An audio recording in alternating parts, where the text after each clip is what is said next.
جیسے کہ نواز شریف، کالم نگار Syed Sardar Ahmed Pirzada, the first blind journalist of Pakistan, APNS best Urdu column award holder, روزنامہ نئی بات، مورخہ 5 دسمبر 2020۔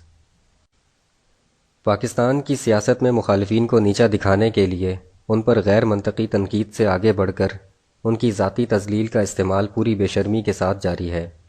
پہلے شرم و حیا اور تہذیب سے عاری سیاست کو گلی محلوں کے لفنگوں کی ہلڑ بازی سے تشبیہ دی جاتی تھی، لیکن اب یہ چند برسوں سے ہماری قومی سیاست کا لازمی جزو بن گیا ہے، اور اس کا استعمال اپوزیشن کے علاوہ حکومتی سطح پر بھی بڑھ چڑھ کر کیا جا رہا ہے۔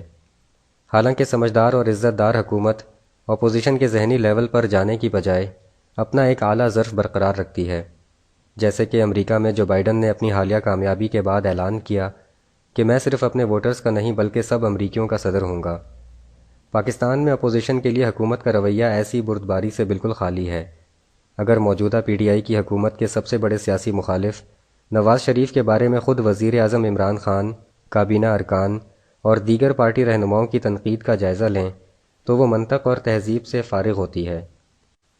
دیگر الزامات کے علاوہ نواز شریف کی تذلیل کے لیے انہیں PTI کی طرف سے جنرل ضیاء الحق کے ماشاءاللہ کی پیداوار کا طعنہ دینا بھی روزمرہ کا معمول ہے۔ نواز شریف پر ماشاءاللہ کی پروڈکٹ ہونے کا گناہ اب کس حد تک جائز اور منطقی ہے، اس کا بھی جائزہ لے لیتے ہیں۔ اگر 4 مختلف قسموں کے زہر اکٹھے کیے جائیں اور ان میں سے ایک قسم کے زہر کو کسی حد تک قبول کر لیا جائے جبکہ دوسری قسم کے زہر کو بالکل ناقابل قبول کہہ دیا جائے، تو زہر کے بارے میں یہ ذاتی پسند اور ناپسند کتنی غیر منطقی ہے، اس کا اندازہ لگانے کے لیے کسی راکٹ سائنس کی ضرورت نہیں ہے۔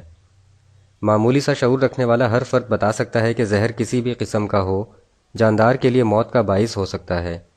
اسی طرح ماشاءاللہ انقلابی ہو، اسلامی ہو یا لبرل ہو، جمہوریت کے لیے قاتل ہی ہوتا ہے۔ اگر یہ منطق درست ہے تو جنرل ضیاء الحق کی نرسری میں پیدا ہونے والے سیاستدانوں اور جنرل پرویز مشرف کی نرسری میں پیوندکاری کے بعد بڑے ہونے والے سیاستدانوں میں کیا فرق ہے؟ اگر ہر قسم کے زہر کو انسانیت کا قاتل سمجھنے پر اتفاق ہے تو ہر قسم کے ماشاءاللہ اور ان کی پروڈکٹس کو قبول نہ کرنے پر بھی اتفاق ہونا چاہیے۔ البتہ اگر کوئی سیاستدان ماشاءاللہ کے عہد میں جوان ہوا ہو اور سیاست شروع کی ہو تو اس میں ایک قصور تو اس کی اس عمر کا ہے جو ماشاءاللہ دور میں جوانی کو پہنچی، یعنی وہ جمہوریت کے دور میں جوان کیوں نہیں ہوا جیسے کہ نواز شریف۔ دوسرا یہ کہ وہی سیاستدان سیاسی شعور کی منزلیں طے کرتے ہوئے اگر سول سپریمیسی کی حمایت میں تن من دھن کی بازی لگانا شروع کر دے تو پھر ماشاءاللہ کے دور میں اس کی سیاسی پیدائش کو الزام کی بجائے تعریفی نگاہ سے کیا نہیں دیکھنا چاہیے؟ کیونکہ جو فرد ماشاءاللہ کے اسکول میں سیاسی تعلیم حاصل کر کے آگے بڑھا ہو وہی ماشاءاللہ کے سبق کے خلاف سول سپریمیسی کا علم بلند کرے جیسے کہ نواز شریف، کیا یہ سیاسی ذہنی شعور کی بتدریج ترقی نہیں کہلائے گی؟ یا پھر یہ کیوں نہیں مان لیا جاتا کہ ہماری سیاست میں منطق کو دلیل کی بجائے ذاتی پسند اور ناپسند کی کسوٹی پر پرکھا جاتا ہے، اور جنرل ضیاء الحق کے ماشاءاللہ کی ایک شخصیت ناقابل قبول اور جنرل پرویز مشرف کا سارا ماشاءاللہ کسی حد تک قبول ہو جاتا ہے؟ جنرل ضیاء الحق کے ماشاءاللہ کے وزیر اعظم محمد خان جنیجو اور جنرل پرویز مشرف کے ماشاءاللہ کے وزرائے اعظم میر ظفر اللہ جمالی، چودھری شجاعت حسین اور شوکت عزیز کو کیا نواز شریف جتنا ہی برا بھلا کہا جاتا ہے؟ کیونکہ یہ سب بھی ماشاءاللہ کی زیر سرپرستی بننے والے وزرائے اعظم تھے۔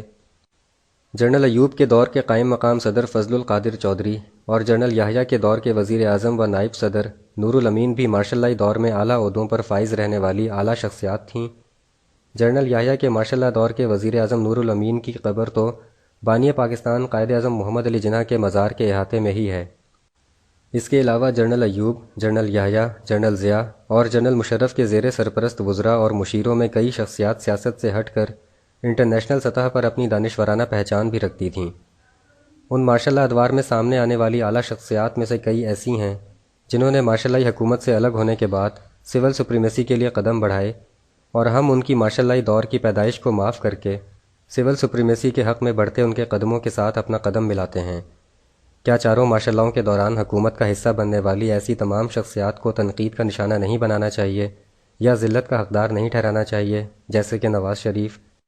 یا پھر ان شخصیات کی تذلیل اس لیے نہیں کی جاتی کہ وہ حکومت وقت کا ساتھ دے رہی ہوتی ہیں، یا پھر غیر سرگرم ہونے کے باعث حکومت وقت کے لیے خطرہ نہیں ہوتی؟ اس کا مطلب یہ ہوا کہ تنقید اور ذلت کا تعلق ماشاءاللہ کی پروڈکٹ سے نہیں بلکہ حکومت وقت کا ساتھ دینے یا نہ دینے سے ہے۔ سب کو 1987 کا کرکٹ ورلڈ کپ یاد ہوگا جب عمران خان کی قیادت میں ہماری ٹیم کو شکست ہوئی۔ عمران خان نے مایوس ہو کر کرکٹ چھوڑ دی۔ جنرل ضیاء الحق نے عمران خان میں اچھے کرکٹر کی چمک دیکھ لی تھی۔ عمران خان جنرل ضیاء الحق کی دعوت پر راولپنڈی کے 5 اسٹار ہوٹل میں مہمان ہوئے اور اس مہمان نوازی کے بعد انہوں نے دوبارہ پاکستان کرکٹ ٹیم کو جوائن کر لیا۔ اگر جنرل ضیاء ہارے ہوئے مایوس عمران خان کو حوصلہ دے کر دوبارہ کرکٹ میں نہ لاتے تو عمران خان 92 کے ورلڈ کپ کی ٹیم کے کپتان نہ ہوتے۔ اگر عمران خان 92 کا ورلڈ کپ نہ جیتتے تو شاید شوکت خانم ہسپتال نہ بنا پاتے، جس کی مشہوری انہوں نے ورلڈ کپ کی وننگ اسپیچ میں بھی کی تھی۔ اگر عمران خان شوکت خانم ہسپتال اور ورلڈ کپ کا اعزاز لے کر سیاست میں نہ آتے تو انٹرنیشنل شہرت حاصل نہ کر پاتے۔ کیا جنرل ضیاء الحق نے نواز شریف کی طرح عمران خان میں بھی کوئی چمکتا ہوا ہیرا نہیں دیکھ لیا تھا؟